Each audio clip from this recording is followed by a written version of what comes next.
నమస్తే. పర్సెవరెన్స్ ఐఏఎస్కు స్వాగతం. ముందుగా ఇక్కడికి మీరు మొదటిసారి వచ్చినట్లయితే దయచేసి సబ్స్క్రైబ్ చేయండి. అట్లానే నోటిఫికేషన్ ఐకాన్ని క్లిక్ చేస్తే నేను ఎప్పుడైనా వీడియో అప్లోడ్ చేసినప్పుడు వెంటనే మీకు నోటిఫై అవుతుంది. రెండోది, దయచేసి ఈ వీడియోని లైక్ చేయండి, షేర్ చేయండి. తర్వాత మీకున్న ఈ క్వశ్చన్స్నైనా కామెంట్ ద్వారా అడగడానికి ప్రయత్నించండి. ఈరోజు హిందూ న్యూస్ పేపర్లో చదవాల్సిన ఇంపార్టెంట్ ఆర్టికల్స్ ఇవి. మొట్టమొదటిది, jobs up 29% since 2013 says survey. మొదటగా మీరు గుర్తుపెట్టుకోవాల్సింది ఏంటంటే, యూపీఎస్సీ కానీ స్టేట్ సర్వీసెస్ కానీ ఎటువంటి రాష్ట్ర స్టేట్ సర్వీసెస్ అయినా అన్ఎంప్లాయ్మెంట్ గురించి, ఎంప్లాయ్మెంట్ రేట్స్ గురించి డైరెక్ట్గా కానీ ఇండైరెక్ట్గా కానీ క్వశ్చన్స్ అడిగే అవకాశం మెండుగా ఉంటుంది. కాబట్టి ఈ డేటాతో, దీంట్లో ఉన్న ఫ్యాక్టర్స్తో కానీ మీరు కానీ ప్రిపేర్ అవ్వగలిగితే మీ జవాబుకి కొంచెం వాల్యూ అడిషన్ అనేది జరుగుతుంది. కాబట్టి దయచేసి ఈ ఆర్టికల్ని స్కిప్ చేయకండి. Next, PM launches health ID for every citizen. Technology in health అనేది చాలా ఇంపార్టెంట్ అయిన టాపిక్ అండి. కోవిడ్-19 వల్ల టెక్నాలజీ ఉపయోగించడం వల్ల చాలామంది ప్రాణాలు కాపాడడం జరిగింది. ఎవరికైతే ఇంతకుముందు ఈ చికిత్స అనేది అందుబాటులో లేకుండా ఉన్నారో, ఈ టెలిమెడిసిన్ అనే కాన్సెప్ట్ ద్వారా వాళ్ళకి అందుబాటులోకి రావడం జరిగింది. ఈ ఆర్టికల్లో ముఖ్యంగా 3 టెక్నాలజీస్ గురించి మాట్లాడడం జరుగుతుంది. 1 కోవిన్, 2 ఆరోగ్య సేతు, 3 ఈ సంజీవని ప్లాట్ఫామ్. ఈ సంజీవని ప్లాట్ఫామ్ అనేది టెలిమెడిసిన్ ప్లాట్ఫామ్ అండి. ఈ 3 ప్లాట్ఫామ్స్ గురించి, తర్వాత భారతదేశంలో ఈ వైద్యానికి ఎటువంటి ఆటంకాలు ఉన్నాయి, ఇంటర్నేషనల్ స్టాండర్డ్స్ ఏం చెబుతున్నాయి, మన స్టాండర్డ్స్ ఎలా ఉన్నాయి, దానికి కావాల్సిన అంటే మనం ఇంటర్నేషనల్ స్టాండర్డ్స్కి ఎదగడానికి మనం చేయాల్సిన చర్యలు, తీసుకోవాల్సిన చర్యలు ఏంటి, ఆ చర్యలు తీసుకునే సమయం కొంచెం పడుతుంది. కాబట్టి ఆ మధ్యలో మనం ఎటువంటి చర్యలు తీసుకుంటే ప్రజల యొక్క ఆరోగ్యాన్ని మెరుగుపరచవచ్చు అనే కోణంలో మీరు ఆలోచించగలిగితే మీకు ఒక మంచి వాల్యూ బేస్డ్ ఆన్సర్ అనేది వస్తుంది. ఆ పాయింట్ ఆఫ్ వ్యూలో ఈ ఆర్టికల్ చదవాల్సిన అవసరం అయితే తప్పకుండా ఉంది. Now moving on. Right to government aid not a fundamental right, supreme court. ఇది చాలా కీలకమైన ఆర్టికల్ అండి. ఎందువలనంటే దీంట్లో కాన్స్టిట్యూషనల్ బేస్డ్ మీద కొన్ని ఆర్టికల్స్ని కోట్ చేయడం జరిగింది ఈ జడ్జిమెంట్లో. తర్వాత కొన్ని డెసిషన్స్ అంటే అవుట్ రైట్గా కొన్ని కంక్లూషన్కి తీసుకురావడం జరిగింది కొన్ని ఆర్గ్యుమెంట్స్ని. ఆ పరంగా ఈ ఆర్టికల్ అనేది చాలా ఇంపార్టెంట్. దయచేసి మిస్ చేయకండి. దీంట్లో ఉన్న ఆర్టికల్స్ ఏమేమి ఉన్నాయో, ఆ కాన్స్టిట్యూషనల్ ఆర్టికల్స్ ఆ పాయింట్ ఆఫ్ వ్యూలో చదివితే మీకు మంచి ఆన్సర్ అయితే అర్థమయ్యే అవకాశం ఉంది. కాబట్టి మిస్ చేయకండి. నౌ మూవింగ్ ఆన్ టు ఎడిటోరియల్కి వచ్చేసరికి వర్డ్స్ అండ్ డీడ్స్. ఇది ఇండియన్ డెమోక్రసీ గురించి, ఇండియాలో ఉన్న కొన్ని ఇంటర్నల్ ఇష్యూస్ గురించి, ఇంటర్నేషనల్ స్టాండింగ్ గురించి, తర్వాత మనం ఎదుర్కోవాలనుకుంటున్న గోల్స్, ఇంటర్నేషనల్ గోల్స్ కానీ, అంటే ఎన్వైరన్మెంటల్ గోల్స్ కానీ, హ్యూమన్ రైట్స్ గోల్స్ కానీ, అట్లాంటి వాటి గురించి మాట్లాడుతుంది. కాబట్టి ఈ ఆర్టికల్ మీద కొంచెం కాన్సన్ట్రేట్ చేయండి. ఎందుకంటే ప్రైమ్ మినిస్టర్ నరేంద్ర మోడీ గారు యునైటెడ్ నేషన్స్ జనరల్ అసెంబ్లీలో ఒక ఎక్స్పాన్సివ్ స్పీచ్ ఇవ్వడం జరిగింది. ఆ స్పీచ్లో ఏం చెప్పారు, దాని సారాంశం ఏంటి, తర్వాత దానికి ఉన్న ఇంప్లికేషన్స్ ఏంటి ప్రపంచం మీద కానీ భారతదేశం మీద కానీ అన్న కోణంలో ఈ ఆర్టికల్ కొంచెం ఆ వైపు ఉంది. కాబట్టి మీరు ఆ స్పీచ్ కాంటెక్స్ట్ లేకుంటే సారాంశంగా తెలుసుకొని ఈ ఆర్టికల్ని మిక్స్ చేయగలిగితే, అంటే యాడ్ చేయగలిగితే మీకు ఒక బేసిక్ అండర్స్టాండింగ్ అనేది వస్తుంది. ఆ పాయింట్ ఆఫ్ వ్యూలో ఈ ఆర్టికల్ ఇంపార్టెంట్ అండి, మిస్ చేయకండి. Moving on. Quad could end up running out of stream. ఇదేంటంటే క్వాడ్రిలేటరల్ గ్రూపింగ్ గురించి దీంట్లో మాట్లాడడం జరిగింది. రీసెంట్గా ఆకస్ అనే ఒక గ్రూపింగ్ని కూడా ఆస్ట్రేలియా, యూకే, యూఎస్ అనే ట్రైలేటరల్ సెక్యూరిటీ గ్రూపింగ్ కూడా అనౌన్స్ చేయడం జరిగింది. ఆ కాంటెక్స్ట్లో తర్వాత మనకి క్వాడ్లో అనుకున్న మేజర్ గోల్స్, సెక్యూరిటీ కానీ, వ్యాక్సినేషన్ కానీ, ఫ్రీడమ్ ఆఫ్ నావిగేషన్ కానీ, టెక్నాలజీ కానీ, సప్లై చైన్ కానీ, ఇన్ని గోల్స్ పెట్టుకున్నప్పుడు అసలు దాన్ని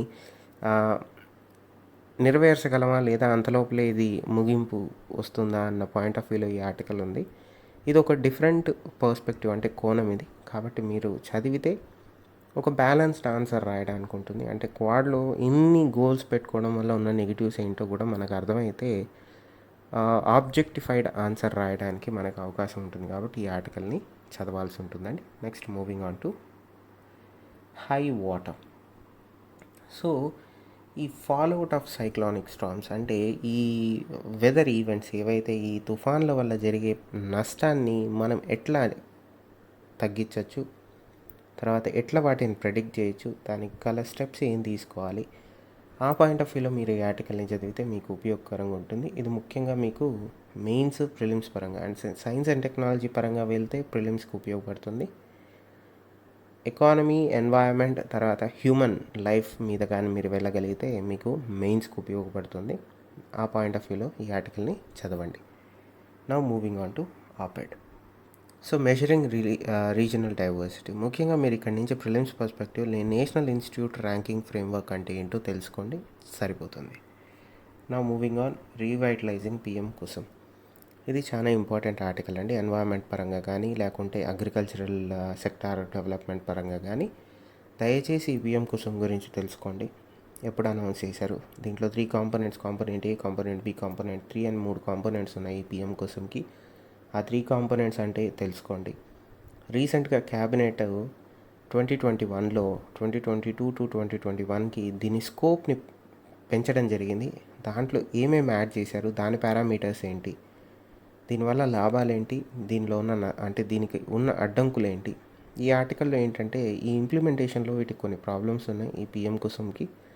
ఆ ప్రాబ్లమ్స్ని ఎలా అధిగమించాలో ఈ ఆర్టికల్లో కొన్ని 5 మార్గాలు చెప్పడం జరిగింది. 5 మార్గాలు మీకు అనేవి చాలా బ్యాలెన్స్డ్ అవుట్కమ్స్ అంటే బ్యాలెన్స్డ్ సొల్యూషన్స్. ఆ పాయింట్ ఆఫ్ వ్యూలో దయచేసి కాన్సన్ట్రేట్ చేయండి. ప్రిలిమ్స్ పర్స్పెక్టివ్ తర్వాత ఎన్వైరన్మెంట్ గురించి ఏదైనా వచ్చినప్పుడు దీని ఒక ఎగ్జాంపుల్గా కోట్ చేయడానికి అయితే మీకు ఉపయోగకరంగా ఉంటుంది. ఆ పాయింట్ ఆఫ్ వ్యూలో మిస్ చేయకండి. Now moving on to next page. Setup digital archive of all workers at parliament site. Again ఇది ఇన్ఫర్మేటివ్ ఆర్టికల్ అండి. ఇప్పుడు ఎవరైతే కొత్త పార్లమెంట్ కట్టడానికి వర్కర్స్ పనిచేస్తున్నారో వాళ్ళందరినీ ఒక డిజిటల్ ఆర్కైవ్లో మెయింటైన్ చేయమని ప్రైమ్ మినిస్టర్ నరేంద్ర మోడీ గారు చెప్పడం జరిగింది. ఆ పాయింట్ ఆఫ్ వ్యూలోనే చదవండి, ఎగ్జామ్ పాయింట్ ఆఫ్ వ్యూలో అయితే ఇంపార్టెంట్ కాదు. Now moving on. Jobs increased by 29% since 2013 says survey. ఇందాక చెప్పానండి మీకు ఈ ఆర్టికల్ అనేది చాలా ఇంపార్టెంట్, అందుకే ఇది హైలైట్ చేయడం జరిగింది. Now moving on. Army trying to fix issues with indigenous guns. First ఈ ఇండిజీనియస్ గన్స్ ఏంటంటే తెలుసుకోండి. Prelims perspective important. ఎందుకు ప్రాబ్లమ్స్ వస్తున్నాయో తెలుసుకోండి, సరిపోతుంది. ఎక్కువ డీప్కి వెళ్ళాల్సిన అవసరం లేదు. Moving on. DRDO test Akash prime missile. ఈ ఆకాష్ మిసైల్ ఏంటి, దీని కేపబిలిటీస్ ఏంటి, దీని రేంజ్ ఏంటి, ఎవరు తయారు చేశారు, ఏ ప్రోగ్రామ్ ద్వారా తయారు చేశారు, దయచేసి ఆ పాయింట్ ఆఫ్ వ్యూలో చదివితే ప్రిలిమ్స్ పర్స్పెక్టివ్లో చాలా ఇంపార్టెంట్ అండి, మిస్ చేయకండి. Now moving on to next page. ముఖ్యంగా ఇక్కడ పేజ్ నెంబర్ 10కి వచ్చినప్పుడు PM launches health ID for every citizen అనేది ఇందాకే మనం డిస్కస్ చేయడం జరిగింది. ఆ పాయింట్ ఆఫ్ వ్యూలోనే ఈ ఆర్టికల్ ఫస్ట్ పేజ్ ఆర్టికల్తో లింకప్ చేసి మిస్ చేయకండి. చాలా సిగ్నిఫికెంట్ ఇంపార్టెంట్ ఎగ్జామ్స్ పర్స్పెక్టివ్లో ఈ సంవత్సరం కాకపోయినా వచ్చే సంవత్సరం అయితే ఖచ్చితంగా వచ్చే అవకాశాలు ఎక్కువగా ఉన్నాయి. నా moving on. Government notifies COVID-19 compensation. Same ఈ దీంట్లో ఎస్డిఆర్ఎఫ్ గురించి వాటి ఫండింగ్ గురించి తెలుసుకుంటే ప్రిలిమ్స్ పర్స్పెక్టివ్లో ఉపయోగపడుతుందండి. దయచేసి ఆ పాయింట్ ఆఫ్ వ్యూలోనే చదవండి. Jaishankar in Mexico for independence day celebration. ముఖ్యంగా ఇండియాకి మెక్సికోకు ఉన్న రిలేషన్షిప్ ఏంటి, బయోలేటరల్ రిలేషన్షిప్ కానీ ట్రేడ్ రిలేషన్షిప్ కానీ తెలిసి పెట్టుకోండి, సరిపోతుంది. ఎగ్జామ్ పాయింట్ ఆఫ్ వ్యూ అయితే ఇంపార్టెంట్ కాదు.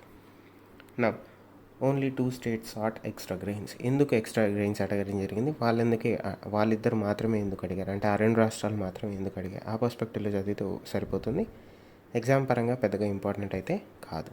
Now, same, an institution's right to government aid is not a fundamental right. First page article అండి, అందుకే హైలైట్ చేయడం జరిగింది, దయచేసి మిస్ అయితే చేయకండి. నా బిజినెస్లోకి వచ్చేసరికి ICRA raises FY22 growth estimate to 9%. ఏ ఫ్యాక్టర్స్ మీద గ్రోత్ రేట్ పెరుగుతుందని వీళ్ళు చెప్తున్నారో చదివితే మీకు ఎకానమీ ఎట్లా రికవరీ అవుతుంది, దానికి మనం ఇంకేం సహాయం చేస్తే ఎకానమీ రికవరీ అనేది మంచి నంబర్స్లో ఉంటుందని చెప్పడానికి ఈ ఆర్టికల్ అండి. ఆ పాయింట్ ఆఫ్ వ్యూలోనే చదివితే బాగుంటుంది. Centre to extend foreign trade policy till March 2022. ఈ ఫారిన్ ట్రేడ్ పాలసీ ఏంటి, దానివల్ల ఉపయోగాలు ఏంటి, ఎందుకు ఎక్స్టెండ్ చేస్తున్నారు, ఆ పాయింట్ ఆఫ్ వ్యూలో చదివితే మీకు ఉపయోగకరంగా ఉంటుందండి. Next, cyber attacks cost up to 7 crore loss for SMBs. ఈ సైబర్ అటాక్స్ వల్ల బిజినెసెస్ మీద ఎటువంటి నష్టాలు ఉంటాయి, ఈ సైబర్ అటాక్స్ ఆపడానికి ఇండియన్ గవర్నమెంట్ ప్రభుత్వం ఏం చేస్తుంది, ఏమన్నా ప్రోగ్రామ్స్, స్కీమ్స్ అట్లాంటివి ఏమైనా ఉన్నాయో తెలుసుకోండి. ఆ పాయింట్ ఆఫ్ వ్యూలో చాలా ఇంపార్టెంట్, స్కిప్ చేయకండి.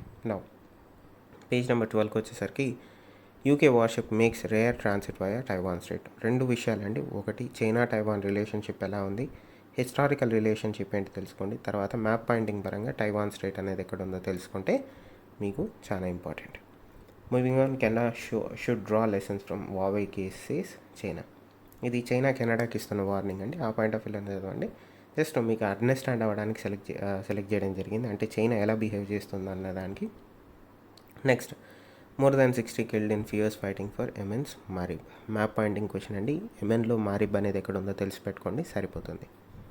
ఇది వాళ్ళకి హిందూ న్యూస్ పేపర్లో చదవాల్సిన ఇంపార్టెంట్ ఆర్టికల్స్.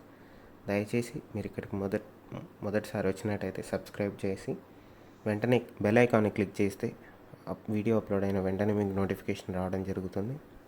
ఈ వీడియోని దయచేసి లైక్ చేయండి, షేర్ చేయండి. మీకు ఎటువంటి క్వశ్చన్స్ ఉన్నా, ఒక ఒపీనియన్ ఉన్నా దాని కామెంట్స్ ద్వారా తెలియజేయడానికి ట్రై చేయండి. Thank you. Stay safe.